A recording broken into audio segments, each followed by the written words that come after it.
Hey guys, welcome back to another tutorial of TechQuest. In this video, I'm going to be showing you the steps on how you can find your user ID and username in Facebook. I'm going to be showing you step-by-step procedure. Make sure to watch this video till the end and follow the instruction as guided.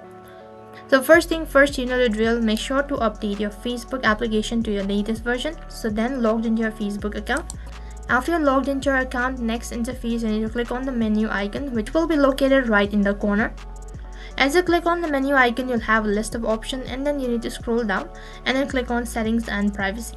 Once again, you'll need to specify it, so click on settings. As you click on settings, you'll be directed to the settings page, and under it you'll be able to see a multiple option. So you need to scroll down and then click on apps and website. As you click on apps and website, you'll need to click on one of the apps and notification, and you need to select the specific apps. As soon as you click on the app, you'll be able to see your details, and right in between you'll be able to see your user ID. So you need to copy it, and then you might also be able to find your username right on top, and that is how you can find your username and user ID on Facebook. That is all for this video. I hope the video was helpful. Make sure to like, share and subscribe to our channel. Thank you for watching.